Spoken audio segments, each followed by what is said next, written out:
Szeretettel üdvözöllek a Spirrac októberi első hét indítóján. A szeptembert arra szántuk, hogy kicsit gondolkodtunk együtt arról, hogy vajon hogyan válhatunk igazán önmagunká.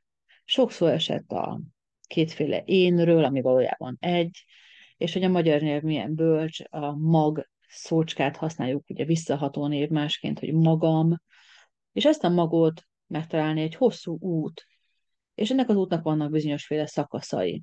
Kicsit ezekről volt szó szeptemberben, és most októberben egészen logikusan következik, hogy beszéljünk arról, hogy hogyan tudunk, milyen utakon és módokon tudunk elmozdulni az önazonosság irányába. Hogyan tudunk egyre inkább önmagunká válni egy kicsit gyakorlatilasabb nézőpontból. 5 hét lesz októberben, 5 hétfő, 5 hétindító, és ez a mai nap, ami egy 28/10-es nap, kiválóan alkalmas arra, hogy belevágjunk ebbe a témába, hiszen a kettes az a kommunikáció száma, a magunk belső részével való kommunikáció, meg az egymással való kommunikációs együttműködés száma. A nyolcas pedig a kontroll, az irányítás száma, az uralom és a hatalom, amire van ráhatásunk. Ugye ezek a számok nagyon hát eszenciális jelentéssel bírnak, ezek alapprincípiumoknak a szimbólumai, így hogy igazából könyveket lehetne írni a kettesről és meg a nyolcasról is, de most egyőre elég ez nekünk. A kettő együtt egy tízest ad ki, és a tízest azt nem redukáljuk egyre. Azt szerint a numerológia szerint, amit én használok, mert az a tízes az a felső énes tudatosságnak a száma. És pont ez az, amit keresünk. Felső énes tudatosság, vagy középpontos tudatosság, vagy tengelyes tudatosság. Mindenképpen az egyre inkább a self köré szerveződő tudatosság. Egy tágult tudatosság, amiben egyre több minden tudatosodik a tudattalamból. Ezen az 5 héten sorban veszünk néhány kérdést.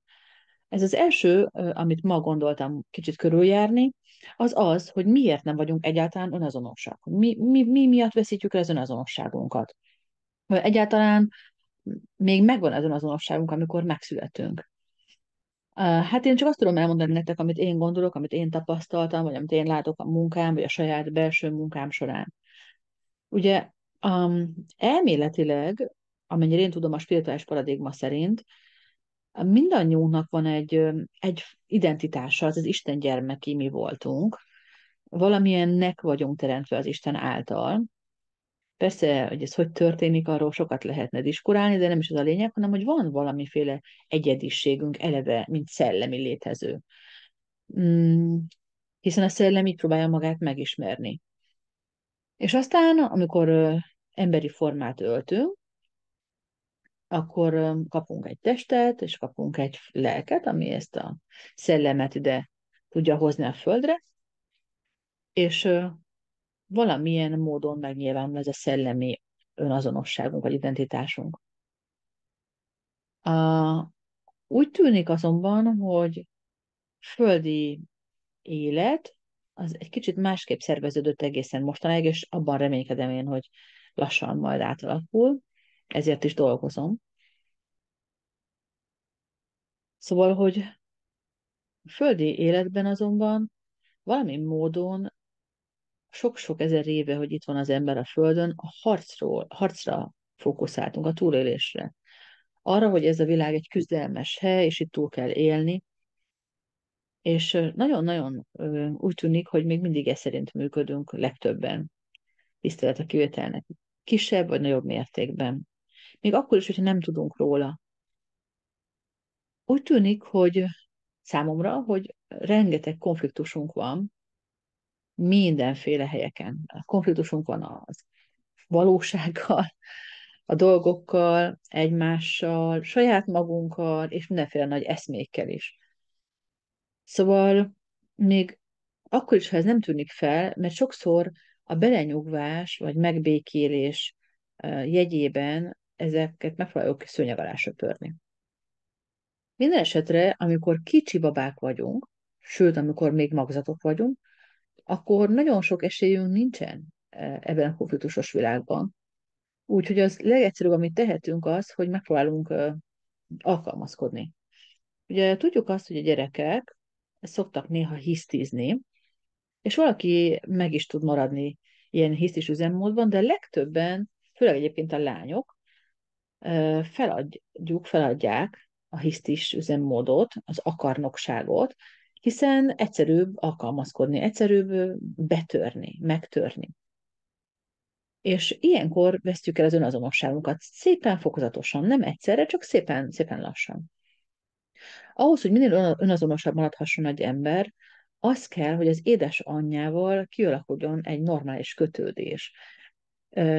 Ez az alapja az egész életünknek, ez az ősbizalomnak a kiépülése, ez pedig azon múlik, hogy az édesanyánk tud annyira nyugodt lenni, érzi magát annyira biztonságban, hogy nagyon tud ránk figyelni. Szóval amikor egy kisbaba nyekereg egyet, akkor ő adott egy információt magáról, hogy valami diszkomfortja van, és az édesanyja ilyenkor női üzemmódba kapcsol, figyel, és próbálja megérteni, hogy mi a jelzés értelme, aztán pedig átkapcsolja angüzemmódra, gondoskodó üzemmódba, és kivitelezi a baba számára azt, amire szüksége van, vagy amire azt gondolja, hogy szüksége van. A baba ilyenkor yin üzemmódban van, befogadja a gondoskodást, reméljük, hogy azt, amire tényleg szüksége volt, és utána átvált megint egy információadó yang üzemmódra, és jelzi, hogy elégedett vagy nem. És ez az információ áramlás, ez a 4 lépéses információ áramlás, hogyha hibátlanul működik, akkor a babában kialakul az, a tudat, hogy ő fontos, hogy ő értékes. Ugye önértékelése lesz, önbecsülése, ugye a becs és az érték az ugyanaz a szó, csak az egyik az egy idegen szó a magyarban, az a becs. Tehát, hogy kialakul az önbecsülés, az önértékelés, és erre fog majd ráépülni a magabiztosság, az önbizalom. Ugye maga biztos, biztos magában, önbizalom bízik önmagában, ugyanazt mondjuk. Szóval ez a fajta jó kommunikáció az anya és a baba között életfontosságú a gyerek számára. Nos, ezt belátjuk, hogy ez gyakorlatilag mindig egy picikét tökéletlen, vagy sérül, bármi oknál fogva. Ami nagyon fontos, azt, hogy meglássuk, hogy az anyának itt szüksége van még valakire, az apára, a társára, azért, hogy az anyáról gondoskodjon ez idő alatt, amíg ő csak a gyerekre figyel. Mennyi is ez idő?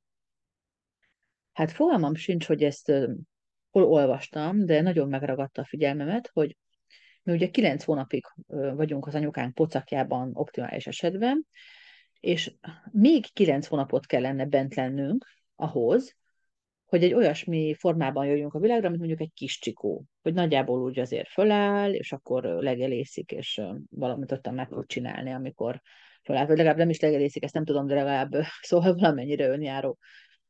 Nekünk tulajdonképpen 18 hónapos lenne a vemhességi idő, így idézőjelben mondtam ezt a vemhességi időt, hogyha az állatvilágra gondolunk. Csak hát ugye akkor már olyan nagy lenne egy kisbaba, hogy nem tudnak kibújni az anyukájából. Ezért az utolsó lehetőségünk, hogy 9 hónapos magzatkor után megszületünk, viszont ilyen módon egy kicsit koraszülöttek vagyunk. És ezért még tulajdonképpen 9 hónapot egy ilyen külső inkubátorban kell töltenünk, vagy kellene töltenünk, ez pedig az anyukánk testén levő hordozás tudja nekünk megadni.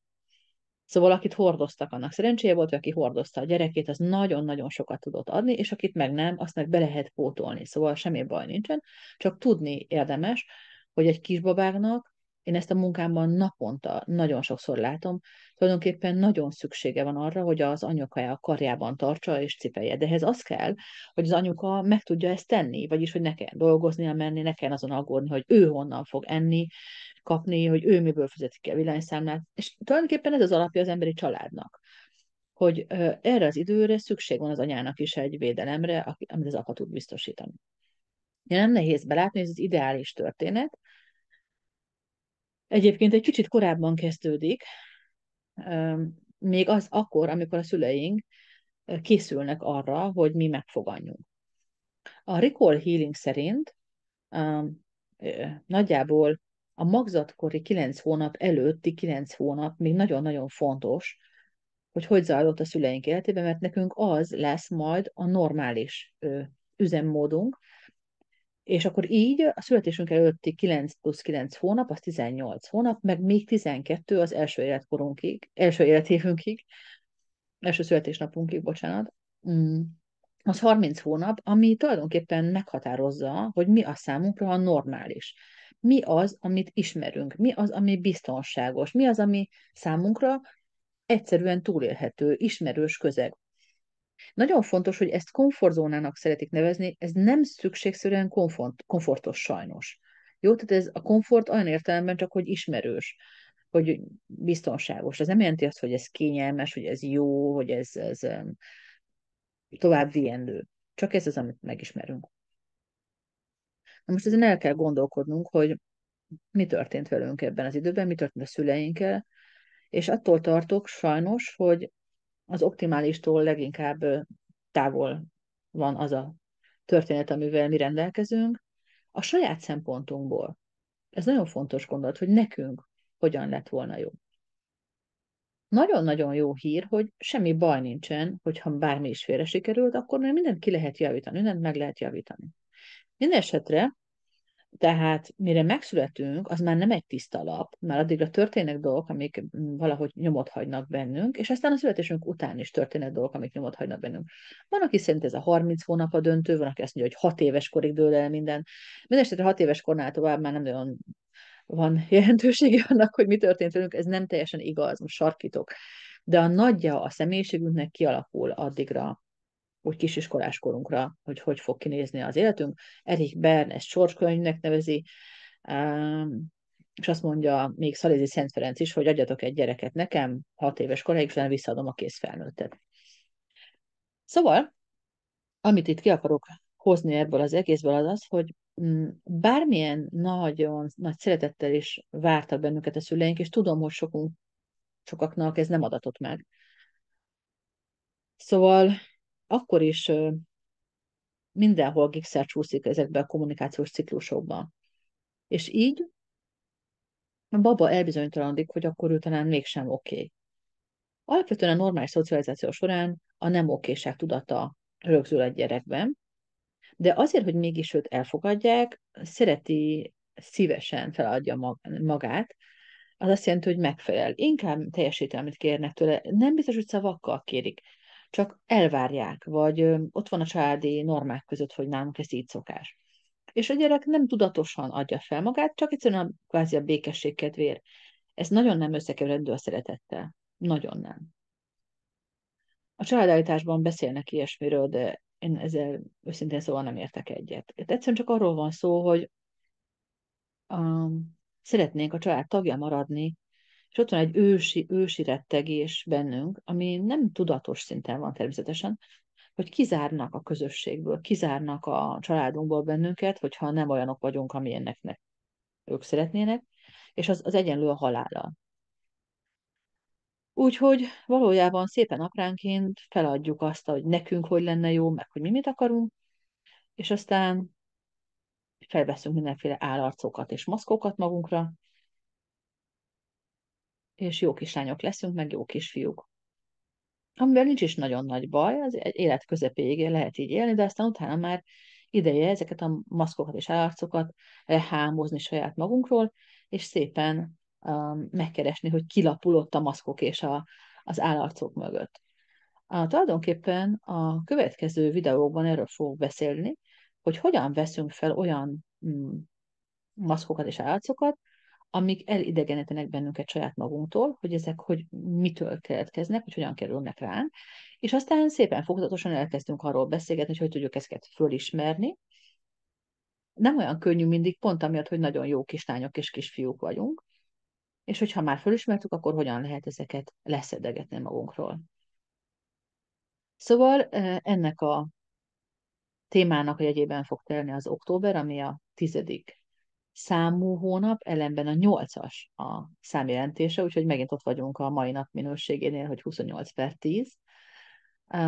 Remélem, hogy érdekesnek találtátok ezt az anyagot. Örülök, hogyha kérdeztek, hogyha hagytok kommentet, várlak benneteket a Facebookon, a Spirac csoportban, vagy Spirac oldalon, és a honlapon is találtok érdekes anyagokat az önazonossághoz, és az önmagunká válás témaköréhez. Viszlát egy hét múlva, minden jót kívánok nektek!